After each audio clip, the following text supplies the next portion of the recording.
Hello world, I'm Chris Pirillo, and this is the LockerGnome Daily Report, or TLDR for short, your daily dose of geek news, product views, and answers that you can use. And the big news today is not that I'm going to finally unbox the Amazon Fire TV, which I've had on my desk for a few days now. No, it's not even Windows 8 Update 1, Windows 8.1. Update 1, which I have installed on my Surface Pro 2, and hopefully we'll have time to show you today. The big news, at least in my world, is the fact that we have now passed 600 patrons. So amazing. It seems like a small number to most people. You know, when you look at, how many people might be following you on Twitter or Facebook or YouTube or Instagram or any of those social services. But this number is absolutely huge. It's really telling that this many people support the things that I would like to be able to do and continue to do. For whatever reason you're watching, you continue to do this.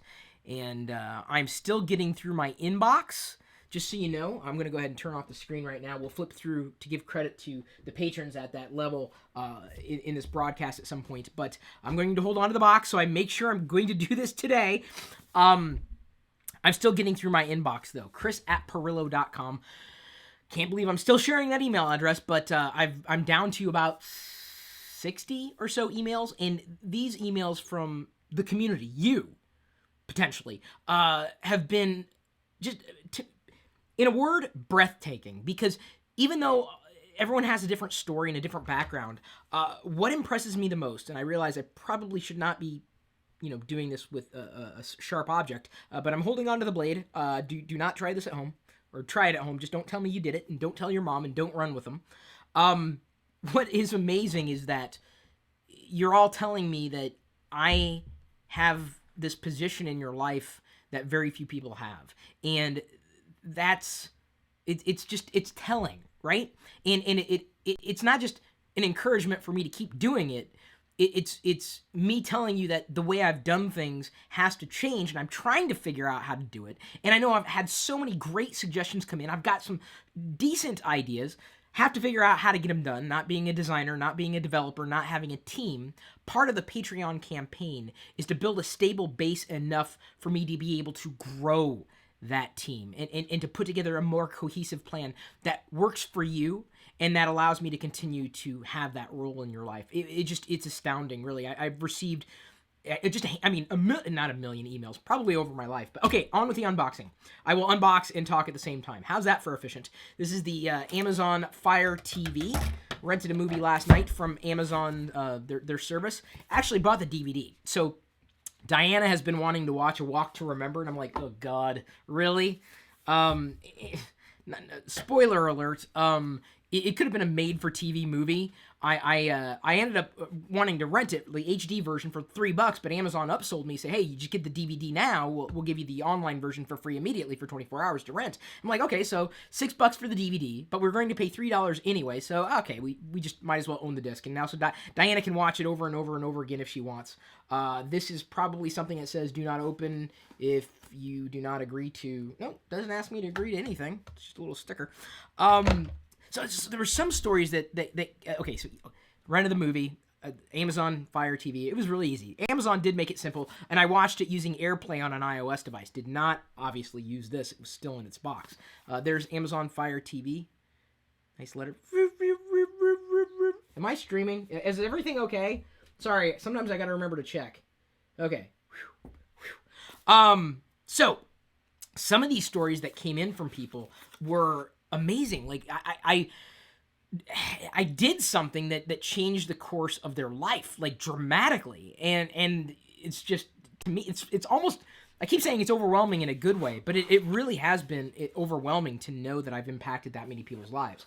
So what you need to know is this: I would like to continue. I would like to grow my team, and patrons are really the people who are help making that absolutely possible, because you're giving me a stable core to grow on. Because unfortunately, every other part of the content marketing or content producing market is not easy to maintain. And, I appreciate you guys keeping the faith. Thank you. So this is it. This is a very boxy Amazon Fire TV. Be careful because those are sharp corners. You might cut yourself. Maybe not, but the instruction booklets in case you need that. Important product information. There we go. Pictures. See that little line art there? It's impressive.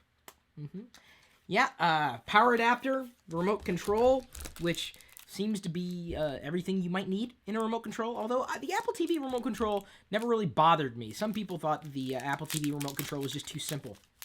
I rarely use that remote control. I use the remote app. If I have a choice, I will use an app to control a device. It's just usually more intuitive. So this looks like a souped up Apple TV remote. Right there. Little buttons. Oh, look at that. A home button. A settings button. I'm assuming this is usually this has become this 3 lines. I don't know if you guys can see that well. This 3 lines has almost become the universal symbol for settings. So I'm going to guess that's a settings or menu button. Then, of course, your control buttons, fast forward, rewind, play buttons. Power adapter. Pretty standard. Right there. Just AC it. Plug it in. Does not run on batteries. I wish, well, I wish we could get to the point where, and I think we are with like USB connectors, being standard enough that you'd be able to, interchange them with various devices. And I wish we could get the same way with AC adapters. That would be awesome. And maybe at some point in the future we will. Unless we get to wireless electricity, which is a story I've been wanting to talk about for a while. Just haven't had time at the end of the day. Amazon Basics. Amazon has its own batteries. Look at that. Just the basics. Pretty beautiful there.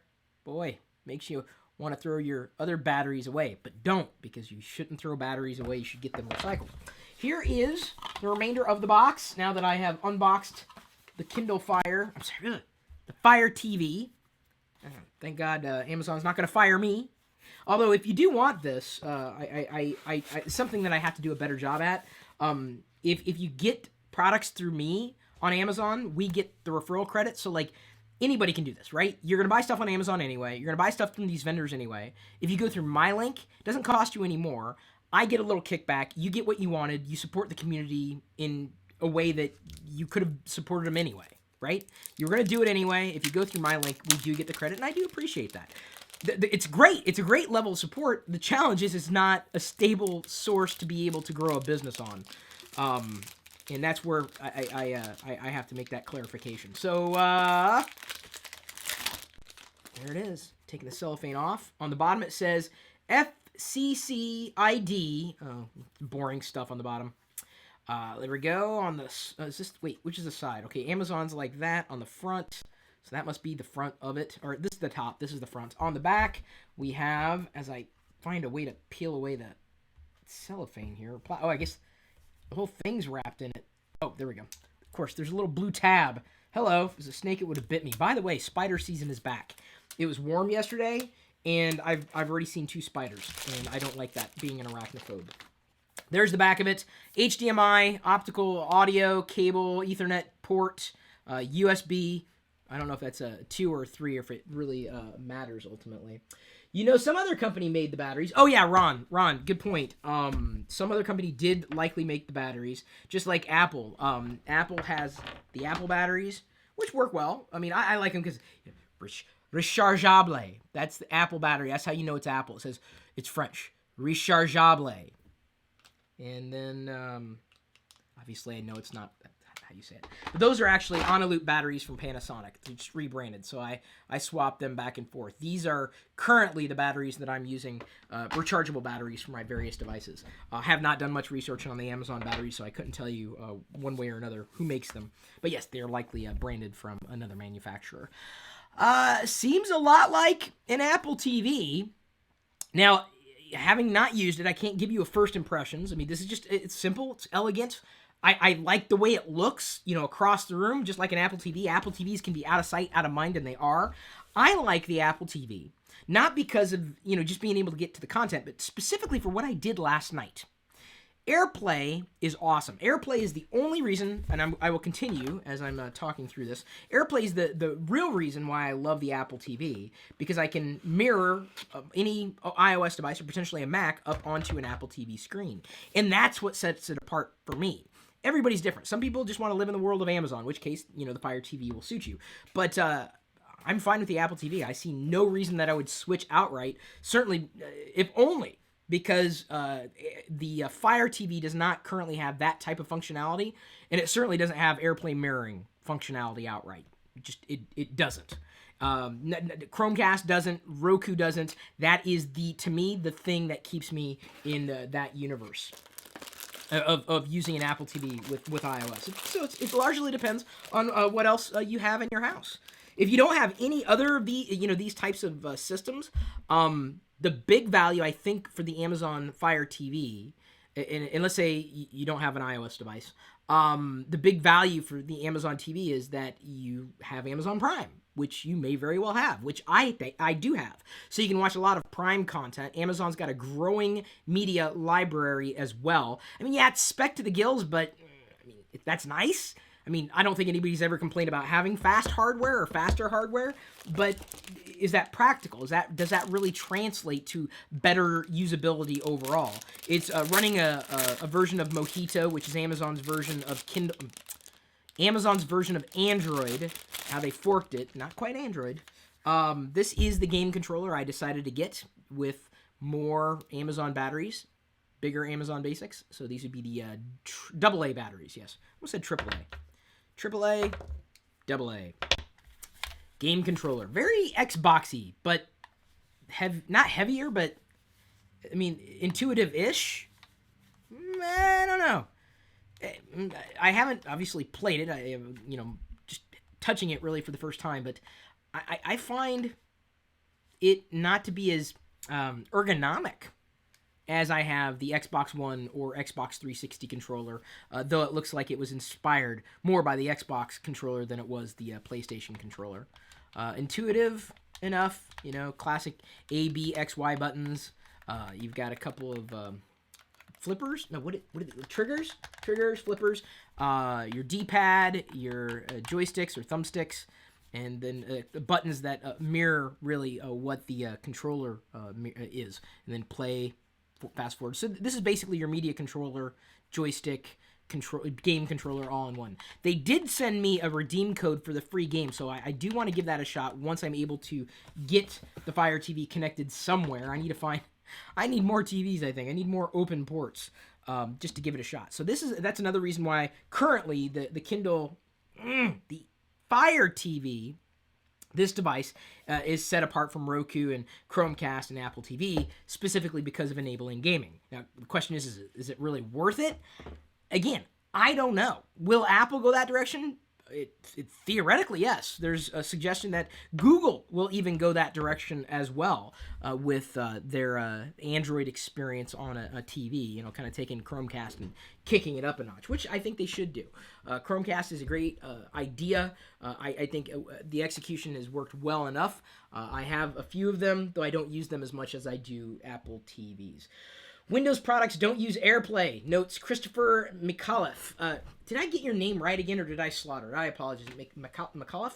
That is true. They don't. And that, if the industry can adopt Miracast as a standard for wireless display and mirroring, everyone's got a better chance of winning.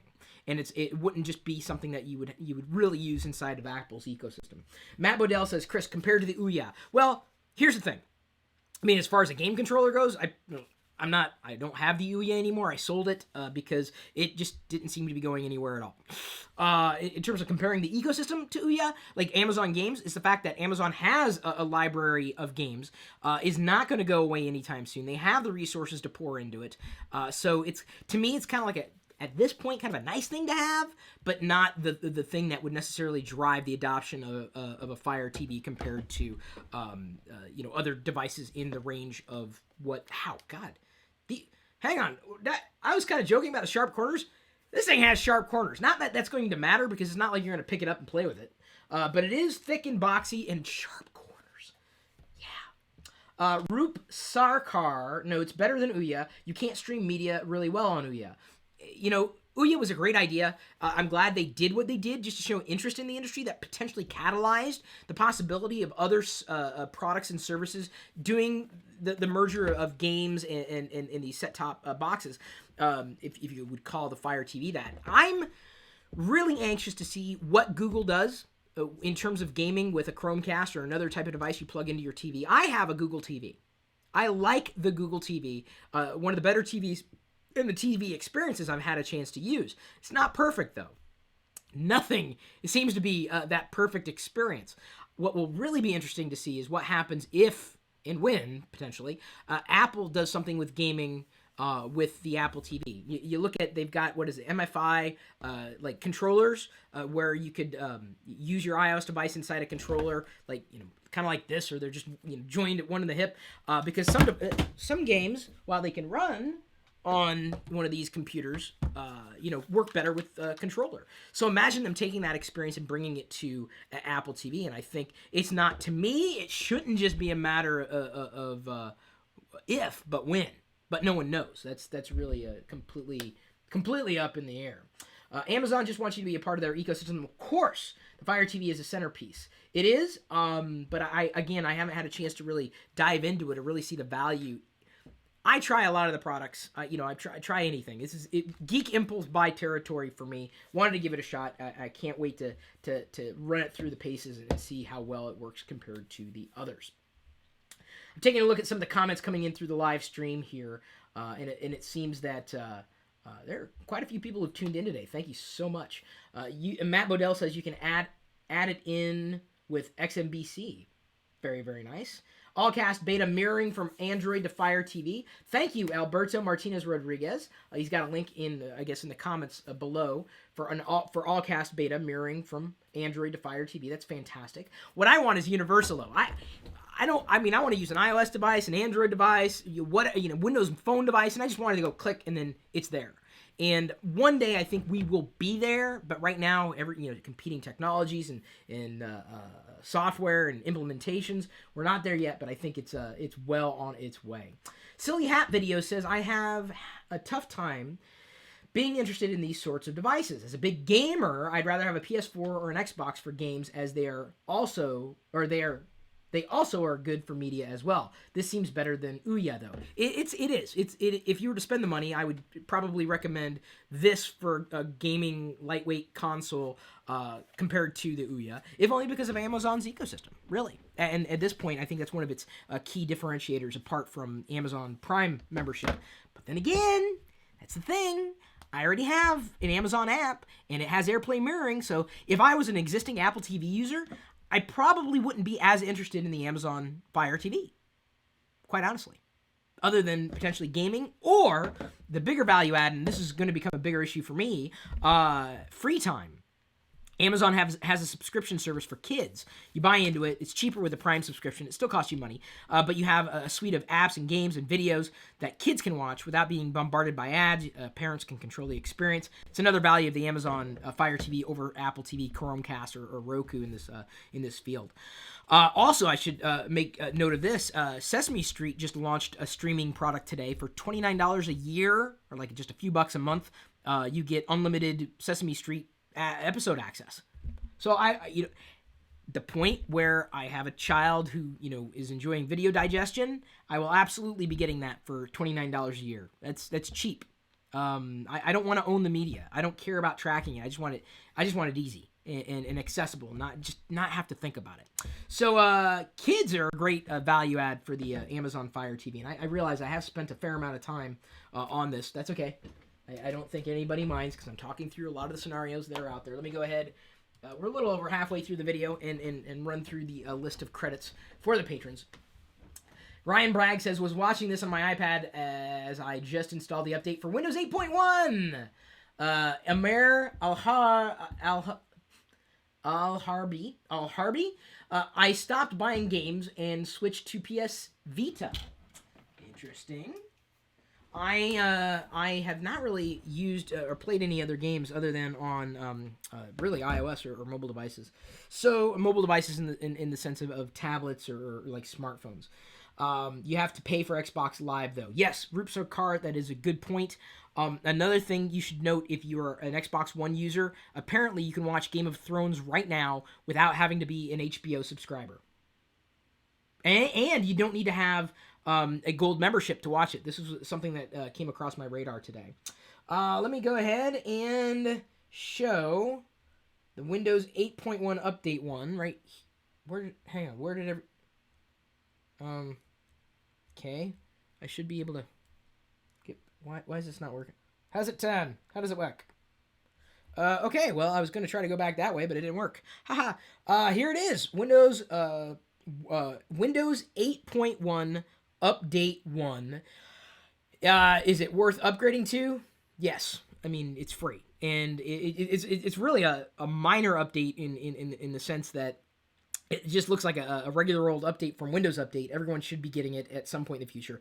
The big value of getting Windows 8.1 Update 1 is specifically in relation to having a user experience that's optimized for not just touchscreens but also traditional keyboard or mice users. One of the things that to me I think is very telling, that you now have this little icon up here, right up there, the power button. So now instead of burying the power button, which they did, it's now right up there, right up front.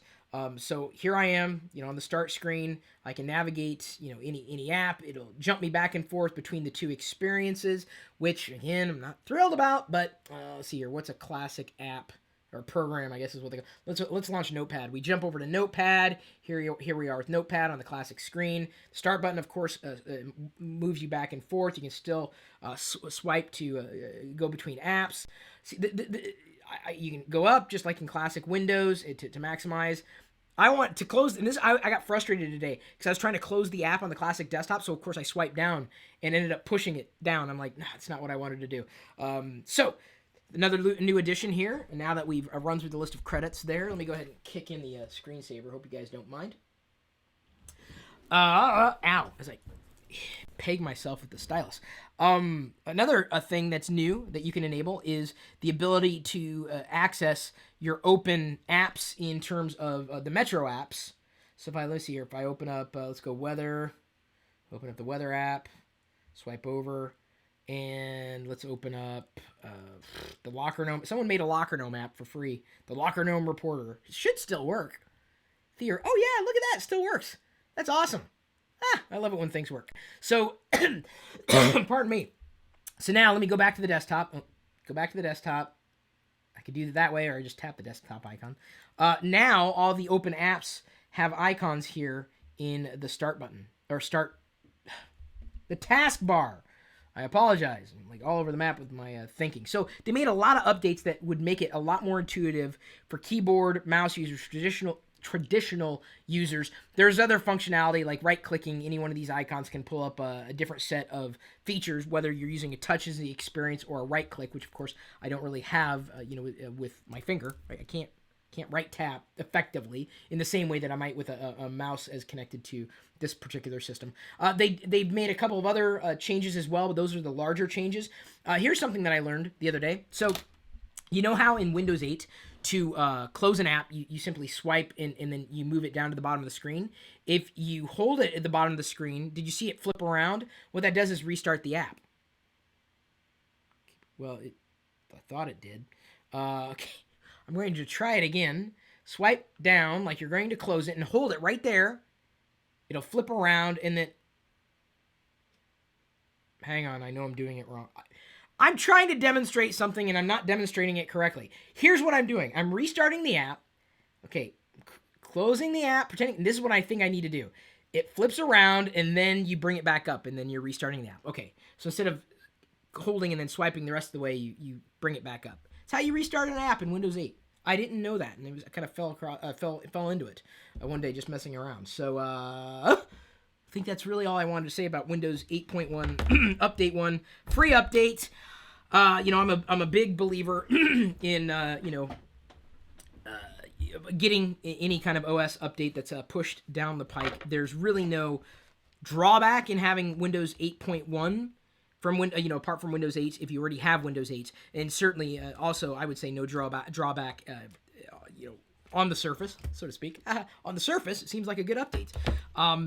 But if you already have Windows 8.1, then you should absolutely be checking your Windows Update. That's how you get it, through the official Windows Update service on Windows 8 and Update.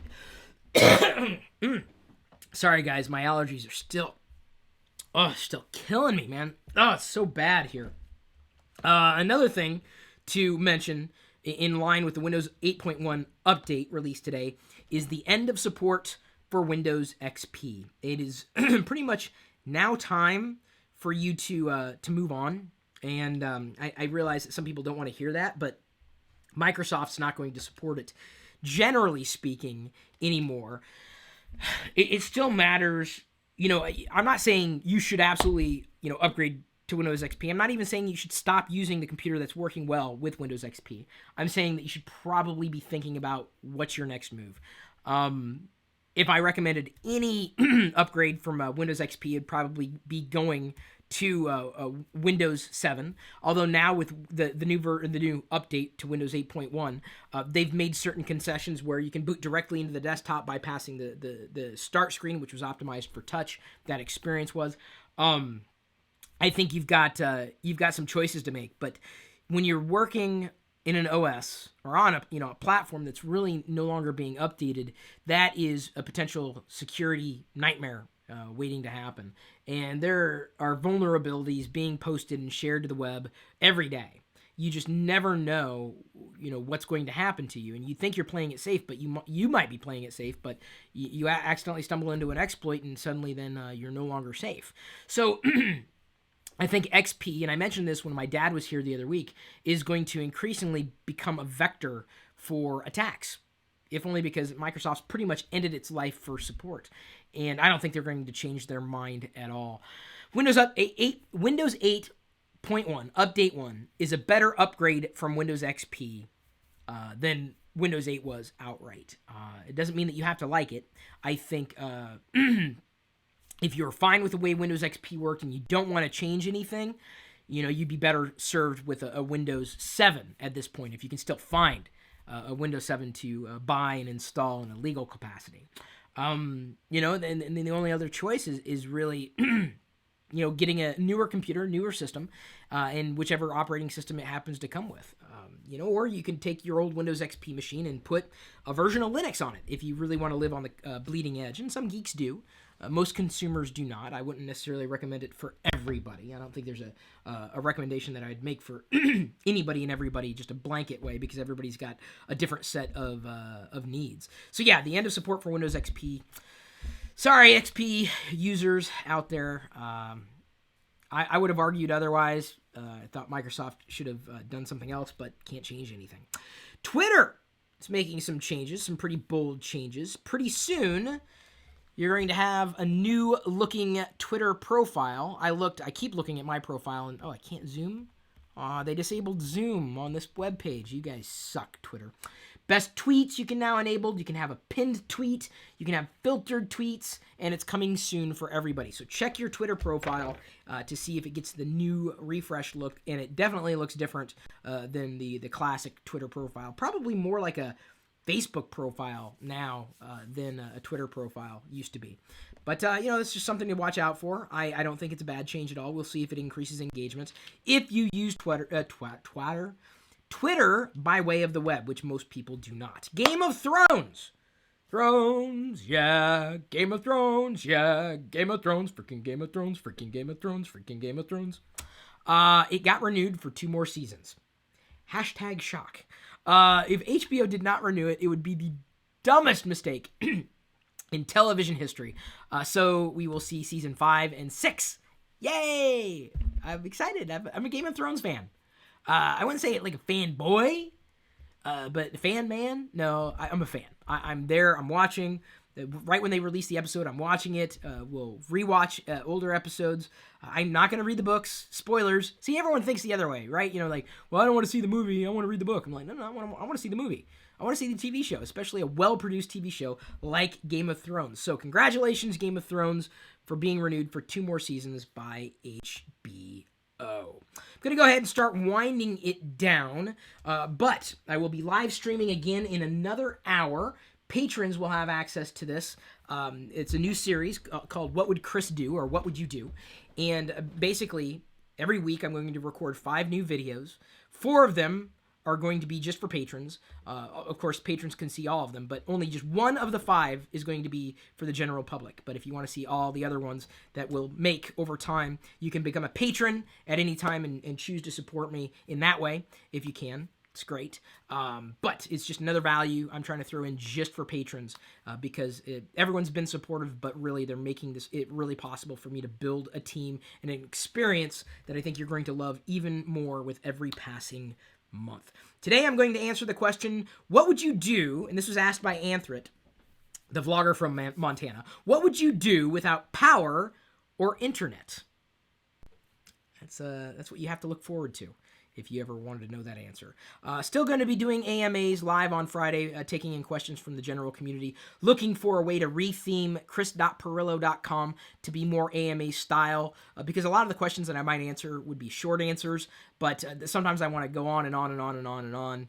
You know, half hour is a long time to spend with me, and so I appreciate you guys spending the time with me that you did. If you could watch it live, even if you weren't able to watch it live, I do appreciate it. Thanks again for remembering to like, comment, share, subscribe, because I am paying attention. Thank you for watching even more of our videos right now. And at this point, I'm going to leave you to your own devices. We'll see you later.